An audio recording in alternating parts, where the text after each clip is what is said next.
कोल्हापुर की आसपास की 12 की 12 विधानसभा सीटें और दोनों लोकसभा सीटें भारतीय जनता पार्टी शिवसेना युति को जीतनी है।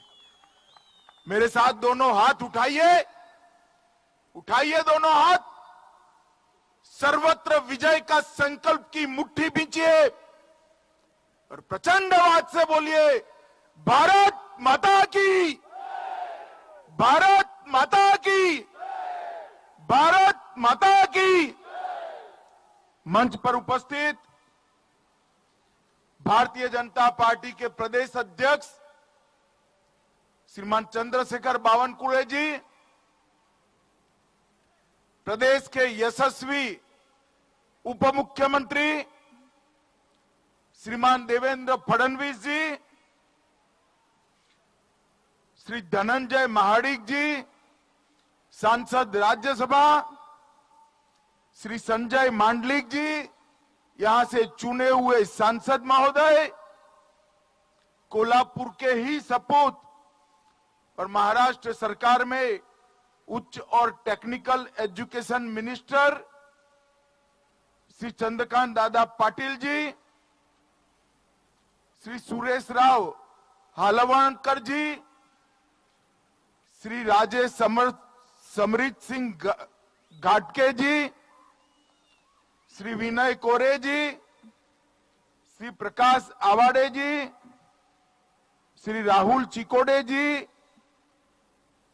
श्री महेश यादव जी, आज के कार्यक्रम में उपस्थित हमारे पड़ोसी सांसद श्री संजय काका पाटिल जी, भारतीय जनता पार्टी के सह संगठन मंत्री श्रीमान शिव प्रकाश जी और आज 12 विधानसभा सीटों से आए हुए भारतीय जनता पार्टी के सांसद माने भी आए हैं। मेरा ध्यान नहीं रहा, थोड़ा लेट आए, ताली बजा दो एक बार माने साहब के साथ लिए। और आज कोल्हापुर और उसके आसपास की 12 विधानसभा सीटों से भारतीय जनता पार्टी के मालिक ऐसे मेरे बूथ और शक्ति केंद्र के कार्यकर्ता भाइयों बहनों, आप सभी को नमस्कार, प्रणाम। मित्रों, आज महान शिव छत्रपति की जयंती है, बड़ा शुभ दिन है, क्योंकि आज ही के दिन जन्म लेकर शिवराय ने पूरे देश में हिंदवी स्वराज का एक संदेश लेकर गुलामी के एक बहुत बड़े कालखंड में भारत माता की गुलामी की जंजीरों को तोड़ने का काम किया था। आज सुबह पुणे के पास मैं, देवेंद्र जी, चंद्रकांत दादा, हमारे अध्यक्ष जी, सभी लोग गए थे और एक शिव सृष्टि का प्रथम चरण का लोकार्पण हुआ। मेरा सभी कार्यकर्ताओं से अनुरोध है कि जब भी पुणे जाइए शिव सृष्टि जरूर देखिएगा, क्योंकि बाबा साहेब पुरंदरे ने शिवाजी महाराज के पूरे जीवन को वहां पर संजोकर एक प्रेरणा स्थान बनाने का काम किया है। आप सभी लोग जरूर शिव सृष्टि देखने जाइएगा। और अभी मैं अंबाबाई का आशीर्वाद लेकर यहां आया हूं। मैं जब भी कोल्हापुर जाता हूं, महालक्ष्मी मां का आशीर्वाद लेने जरूर जाता हूं, क्योंकि हम सबके जीवन में मां का आशीर्वाद बहुत मायने रखता है। और मैं जब भी मां का आशीर्वाद लेकर गया, हमेशा भारतीय जनता पार्टी को यश मिला है, विजय मिला है, आगे बढ़ी। आज भी यहां पर मैं 2024 के संपूर्ण विजय के अभियान के तहत यहां आया हूं। मित्रों, 2024 में फिर से एक बार देश में चुनाव होने वाला है। हमें मालूम है कि हम और हमारे साथी दल शिवसेना महाराष्ट्र में चुनाव लड़ेंगे और सामने सारे इकट्ठा होकर लड़ने वाले हैं। तीनों पार्टियां, प्रकाश आंबेडकर जी और जो कुछ बचे खुचे हैं, सारे एक ही बास्केट में आकर भारतीय जनता पार्टी के सामने चुनाव लड़ेंगे। और ये चुनाव केवल और केवल भारतीय जनता पार्टी की सरकार फिर से बनाने का चुनाव नहीं। ये चुनाव फिर से एक बार पूर्ण बहुमत और 2/3 बहुमत से भाजपा और साथी दलों की सरकार बनाने का नहीं। ये चुनाव फिर से एक बार मोदी जी को प्रधानमंत्री बनाने का चुनाव नहीं है। मैं आपको विश्वास दिलाता हूं मित्रों कि आने वाले चुनाव में भारतीय जनता पार्टी का विजय ये महान भारत की रचना का चुनाव है, समृद्ध भारत की रचना का चुनाव।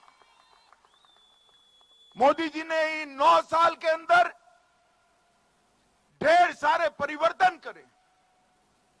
देश की प्रगति, देश में शांति, देश की सुरक्षा और देश की समृद्धि चकाचौंध हो जाए, इतनी तेजी से आगे बढ़ रही है। इसीलिए सारे लोग इकट्ठा होने वाले हैं।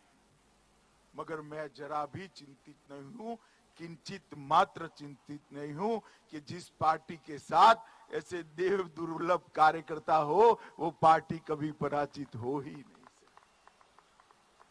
और यहां तो ये देव दुर्लभ कार्यकर्ताओं की टीम और साथ में मोदी जी जैसा करिश्माई नेतृत्व और परिणाम देने वाला नेतृत्व, ये दोनों का योग मणिकंचन का योग होता है। पराजय दूर दूर तक नहीं दिखाई पड़ने वाला है। मित्रों, हम सभी लोग भारतीय जनता पार्टी के कार्यकर्ता हैं। चंद्रकांत दादा वे धीरे धीरे धीरे धीरे अपनी स्टाइल से कह रहे थे, बूथ वाले आए, शक्ति केंद्र वाले आए, विधानसभा वाले आए। अरे दादा, काहे को धीरे धीरे बोलते हो? हमारी सामने वाली पार्टी की इतनी सभा नहीं होती, एक कार्यकर्ता का मेला हुआ इतना बड़ा हुआ है, देखकर किसी को अटैक आ जाए। ये भारतीय जनता पार्टी की संगठन की शक्ति का परिचायक। और भारतीय जनता पार्टी लोगों के बीच में लोक संपर्क और लोक संग्रह के सूत्र पर काम करने वाली पार्टी है। और इसीलिए जहां एक बार भारतीय जनता पार्टी का विजय होता है, वहां भारतीय जनता पार्टी हमेशा के लिए विजयी होती है। मैं आज आप सभी को 2014 के पहले का भारत का परिदृश्य याद कराने आया हूं और शरद राव जी को भी कहता हूं, आप तो मंत्री थे, याद करिएगा कैसा भारत हमें सौंप कर गए थे आप। 2004 से 2014 तक ऐसी सरकार चली कि जिस सरकार में प्रधानमंत्री को कोई प्रधानमंत्री नहीं मानता था और सारे मंत्री अपने आप को प्रधानमंत्री मानते थे। जिस सरकार में फैसले की कोई प्रक्रिया नहीं थी, पॉलिसी पैरालिसिस हुआ था। 12 लाख करोड़ के घपले, घोटाले, भ्रष्टाचार, स्कैम हर रोज अखबारों की सुर्खियां बनते थे। कभी सुप्रीम कोर्ट ऑर्डर करती थी, कभी केग कोई जांच जाहिर कर देते थे, कभी सीबीआई को पड़ती थी। वो सरकार चलाने वाले को मालूम ही नहीं था कि कौन आज हमें कहां से सर पर टपली लगाने वाला है, मालूम ही नहीं पड़ता। 12 लाख करोड़ के घपले, घोटाले, भ्रष्टाचार हुए। आए दिन पाकिस्तान से घुसपैठ कर कर आतंकवादी हमारे जवानों के सर काट कर ले जाते थे। अंदर आए दिन बंद, हड़ताल, बम धमाके, बम विस्फोट, सारे थिएटर बंद, सारे कल कारखाने बंद। एक प्रकार से देश के अंदर अव्यवस्था अपने चरम पर थी और दुनिया में भी देश की साख नीचे नीचे नीचे गई थी। और उस वक्त 2013 में भारतीय जनता पार्टी ने तय किया कि हम अगला चुनाव उस वक्त के गुजरात के मुख्यमंत्री श्री नरेंद्र मोदी के नेतृत्व में लड़ेंगे और वो हमारे प्रधानमंत्री पद के प्रत्याशी। देखते देखते देखते आक्रोशित युवाओं की भीड़, आक्रोशित युवाओं की भीड़ एक बहुत बड़े बवंडर में बदल गई और सब लोग मोदी जी के पीछे लग गए। और 2014 का जो परिणाम आया वो परिणाम मित्रों ऐतिहासिक परिणाम था। आजादी के बाद पहली बार किसी गैर कांग्रेसी दल ने पूर्ण बहुमत की सरकार बनाई। आजादी के बाद पहली बार भारतीय जनता पार्टी ने अपने बूते पर पूर्ण बहुमत की सरकार बनाई और नरेंद्र भाई इस देश के प्रधानमंत्री बने। और ये 2024 से 2023 का कालखंड हम सब ने देखा है। 2014 में जब प्रधानमंत्री जी को एनडीए पार्लियामेंट्री पार्टी का नेता चुनने की प्रक्रिया थी, मैं सेंट्रल हॉल में बैठा था, मैं भारतीय जनता पार्टी का महासचिव था। वहां पर मोदी जी ने भाषण किया कि मेरी सरकार दलितों की सरकार है, मेरी सरकार गरीबों की, पिछड़ों की, आदिवासियों की और किसानों की सरकार है। और आज पीछे मुड़कर देखते हैं तो वो कोरा भाषण नहीं था, मोदी जी ने कर कर दिखाया है मित्रों, ये कर कर दिखाया है। ये 9 साल के अंदर 10 करोड़ से ज्यादा गरीब माताओं के घर में गैस का सिलेंडर देने का काम हमारे नेता और देश के प्रधानमंत्री नरेंद्र मोदी जी ने किया है। जो गरीब महिला कभी कल्पना नहीं कर सकती थी कि मेरी झोंपड़ी धुएं से मुक्त हो जाएगी, मेरे घर में भी सिलेंडर आएगा। कंडे और टहनियां जला जला कर टीबी कर लेती थी, वो आंख की ज्योति चली जाती थी, वो मां के घर में आज गैस का सिलेंडर पहुंच गया है। 70 साल के बाद आज इसके चेहरे पर मुस्कान है और अपने घर के अंदर धुएं मुक्त वातावरण में खुली सांस ले रही है। 11 करोड़ माताओं को घर के अंदर शौचालय देने का काम, एक भगीरथ काम नरेंद्र मोदी जी ने किया और 11 करोड़ परिवारों की माताओं बहनों को सम्मान देने का काम इस देश के प्रधानमंत्री जी ने किया है। हम कल्पना कर सकते हैं घर में शौचालय न हो, टॉयलेट न हो तो माताओं बहनों की स्थिति क्या होती। आजादी के 70 साल के बाद इस देश के 11 करोड़ घर में शौचालय टॉयलेट नहीं थे। हर घर में बिजली पहुंचाई, 3 करोड़ से ज्यादा घर बनाए, 80 करोड़ लोगों को 5 लाख से ज्यादा पूरा स्वास्थ्य का खर्चा फ्री ऑफ कॉस्ट कर दिया। और कोरोना का समय आया, सबको लगता था जिनके पास पैसे हैं वो तो बच जाएंगे, टीका आएगा तो भी गरीब कैसे लगाएगा, उसका नंबर कब लगेगा। और भारतीय टीके बने, विश्व में सबसे प्रथम टीके बनाने वाला देशों में से हमारा देश भी था। और देखते देखते देखते फ्री ऑफ कॉस्ट 130 करोड़ लोगों को टीका लगाने का काम नरेंद्र मोदी जी ने समाप्त कर दिया। कौन गरीब, कौन धनवान, कौन युवा, कौन महिला, कौन वृद्ध, कौन किशोर, सभी लोगों को टीके लगाए। अब जो कोरोना का कालखंड आया, लॉकडाउन हुआ, 80 करोड़ लोगों को, देश के 80 करोड़ लोगों को उस दिन से आज तक प्रति व्यक्ति प्रति माह 5 किलो अनाज मुफ्त में देने का काम ये भारतीय जनता पार्टी की सरकार कर रही है। हर किसान के बैंक अकाउंट में सालाना 6,000 रुपया डालने का काम किया। धान और गेहूं की खरीदी लगभग 2.25 गुना हो गई। बंद पड़ी हुई गन्ना मिलों को अभी के बजट में 10,000 करोड़ का टैक्स का राहत रिट्रोस्पेक्टिव इफेक्ट से देने का, पश्चात असर से देने का काम देश के प्रधानमंत्री जी ने किया। किसानों के लिए ढेर सारी योजना लेकर आए। तो मोदी जी ने जो कहा था कि मेरी सरकार गरीबों की सरकार है, दलितों की सरकार है, आदिवासियों की सरकार है, पिछड़ों की सरकार है, किसान की सरकार है, उसकी उन्होंने परिपूर्ति कर दी। मित्रों, सुरक्षा के मामले में मोदी जी ने आजादी के बाद पहली बार देश की रक्षा नीति सुनिश्चित की। पहले रक्षा नीति विदेश नीति से प्रभावित होती थी। मोदी जी ने कर दिया स्पष्ट कि हमें दुनिया के हर देश के साथ अच्छे संबंध चाहिए, पड़ोसियों के साथ भी चाहिए, मगर हमारी सीमाओं के साथ, हमारे जवानों के साथ कोई छेड़खानी करेगा तो उसको मुंह की खानी पड़ेगी, वो सुनिश्चित कर दिया।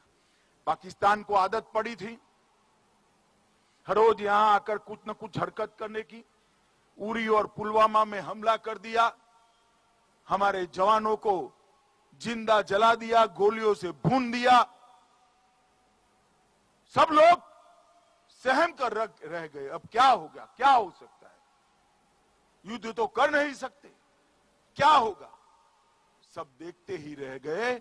10 ही दिन में सर्जिकल स्ट्राइक और एयर स्ट्राइक कर कर पाकिस्तान के घर में घुसकर बदला लेकर हमारे जवान वापिस आ गए। और एक ही कदम से पूरी दुनिया में एक संदेश चला गया कि भारत की सीमा और भारत की सेना इसके साथ छेड़खानी नहीं करते, वरना नतीजे भुगतने पड़ते हैं, नतीजे भुगतने पड़ते हैं। कई सारी ऐसी समस्याएं जिसके लिए देश सोचता था कि कभी रिजॉल्व ही नहीं हो सकता। यहां इतने सारे कार्यकर्ता आए हैं। भैया आप मुझे बताओ, 2014 के पहले आप मानते थे कि इस देश में कभी शांतिपूर्ण तरीके से राम मंदिर का निर्माण अयोध्या में होगा? ऐसा कोई मानता था क्या? जरा जोर से बोलो, मानते थे क्या?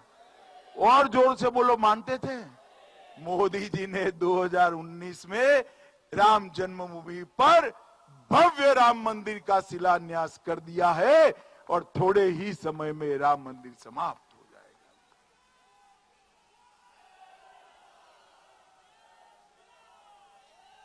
और खाली राम मंदिर नहीं, औरंगजेब ने तोड़ा हुआ काशी विश्वनाथ का कॉरिडोर नया बना, उज्जैन में महाकाल का कॉरिडोर बना, गुजरात में शक्तिपीठ को फिर से पुनर्जीवित किया गया, सोमनाथ का मंदिर भी सोने का बन रहा है, बद्री धाम और केदार धाम का पुनरुद्धार हुआ। हमारे सारे आस्था केंद्रों को गर्व के साथ महिमा मंडित करने का काम नरेंद्र मोदी जी के नेतृत्व में हुआ है। और मोदी जी ने सिद्ध कर दिया कि सांस्कृतिक विरासत को संभालना और आधुनिक भारत बनाना दोनों साथ में हो सकता है। इसके बीच में कोई विरोधाभास नहीं है। मुझे बताओ, आप कभी लोग सोचते थे कि ट्रिपल तलाक इस देश में खत्म हो जाएगा? बोलो, कोल्हापुर वालों सोचते थे क्या? मोदी जी ने एक ही झटके में ट्रिपल तलाक को समाप्त कर कर मुस्लिम महिलाओं को अपना अधिकार देने का काम किया है। मित्रों, अधिकार। आज भारतीय जनता पार्टी की सरकार है, कॉमन सिविल कोड की दिशा में आगे बढ़ गई। और आप कभी सोचते थे क्या? नारा तो हम कभी सभी लोग लगाते थे, छोटे से तख्ते लगाते थे, जहां हुए बलिदान मुखर्जी वो कश्मीर हमारा है। एक देश में दो निशान, दो प्रधान, दो विधान नहीं चलेंगे। परंतु कभी आप सोचते थे धारा 370 हटेगी? बताओ भाई, कल्पना आती थी क्या ऐसी? जरा जोर से बोलो। 5 अगस्त 2019 को मोदी जी ने कलम के एक झटके से धारा 370 और 35 को उखाड़कर फेंक दिया। और शरद पवार की पार्टी एनसीपी, राहुल बाबा की पार्टी कांग्रेस पार्टी, सपा, बसपा, ममता, समता, नीतीश कुमार, कोई बाकी सब लोग खड़े हो गए, विरोध किया और कहते थे कि मत हटाइए, मत हटाइए। मैं ही बिल पायलट कर रहा था, मैंने पूछा क्यों ना हटाए भाई? तुमने कहा कश्मीर में खून की नदियां बह जाएगी।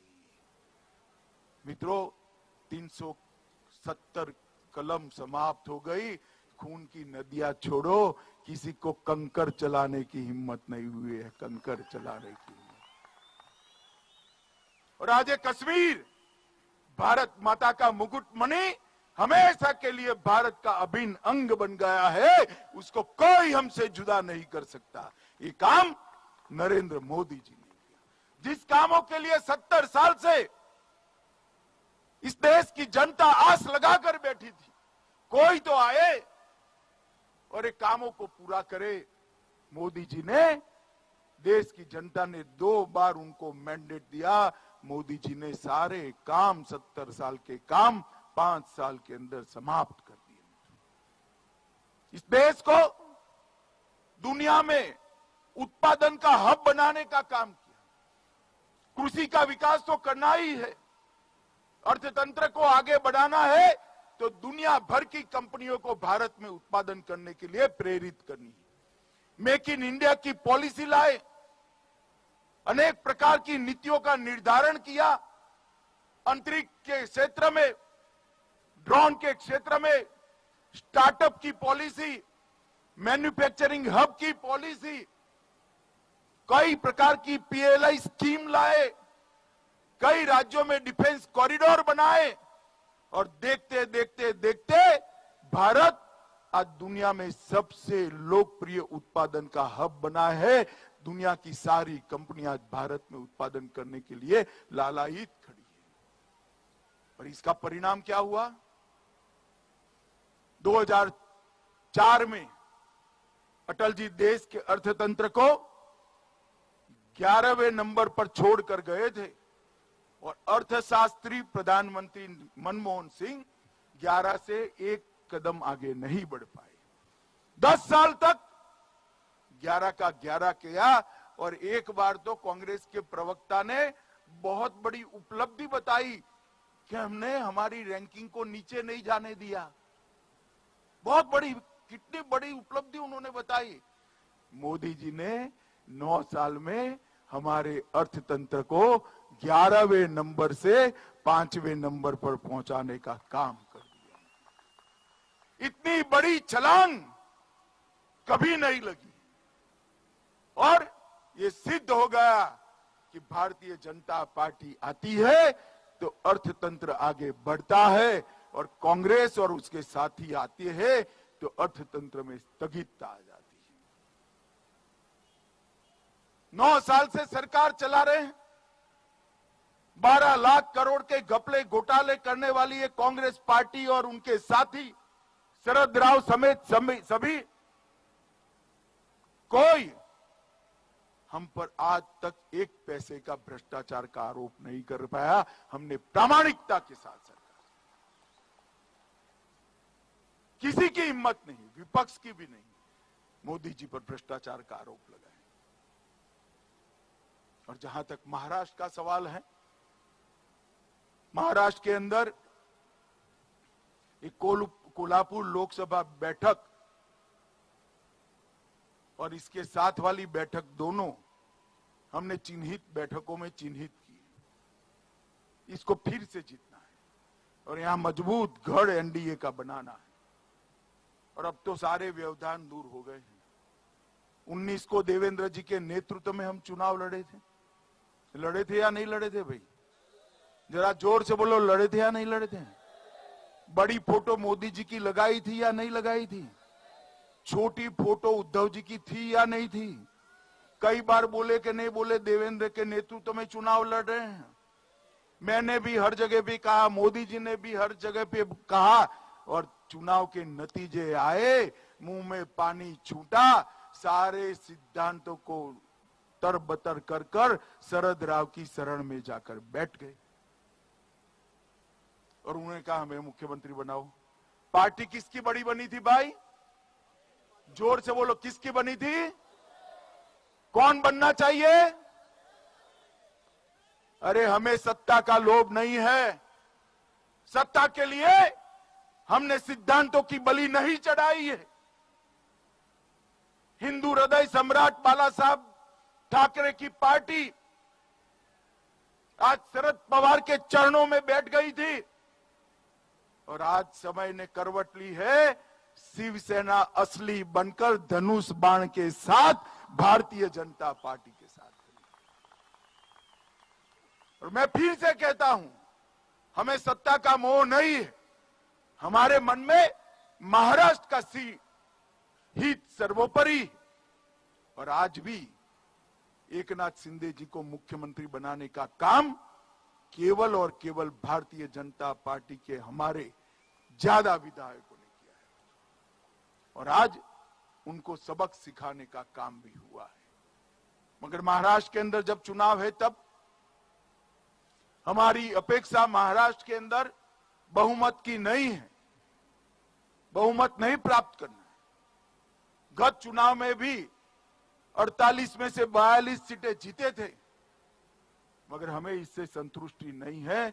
इस बार बहुमत नहीं चाहिए, संपूर्ण विजय चाहिए। 48 की 48 लोकसभा सीटें भारतीय जनता पार्टी की झोली में डाली, मोदी जी के झोली में डाली। और शिवसेना भाजपा युति फिर से एक बार ये सिद्ध कर ले कि कुटिल बुद्धि से राजनीति को और सत्ता को कुछ क्षण के लिए तो हथिया सकते हो, मगर रण मैदान में जब आने का समय आता है तब तो साहस, शौर्य और परिणाम ही काम आता है, जो आपके पास नहीं है, भारतीय जनता पार्टी के कार्यकर्ताओं के पास है।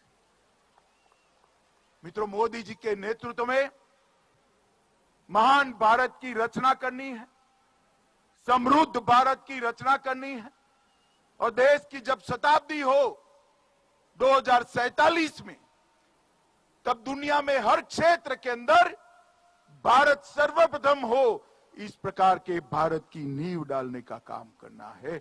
इसलिए एक और बार पराक्रम की पराकाष्ठा और पुरुषार्थ कर कर महाराष्ट्र के अंदर संपूर्ण विजय प्राप्त करनी है। 48 की 48 सीटें मोदी जी की झोली में डालनी है। सेना भाजपा युति फिर से एक बार पूरे महाराष्ट्र पर वर्चस्व प्रस्थापित करे, ये बहुत जरूरी है। मुझे बताइए माताओं, भाइयों, बहनों, सभी कार्यकर्ता इसके लिए तैयार है क्या? अरे सुनाई नहीं पड़ता, तैयार है क्या? संपूर्ण विजय के लिए तैयार है क्या? 48 की 48 सीटें मोदी जी की झोली में डालेंगे, मोदी जी को फिर से प्रधानमंत्री बनाएंगे, 2/3 बहुमत से भाजपा सरकार बनाएंगे।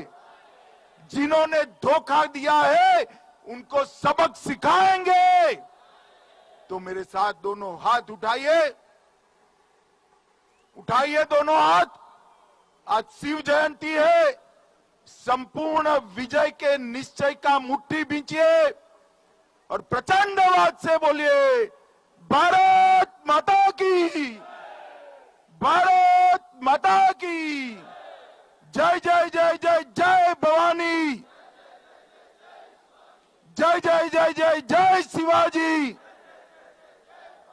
वंदे वंदे वंदे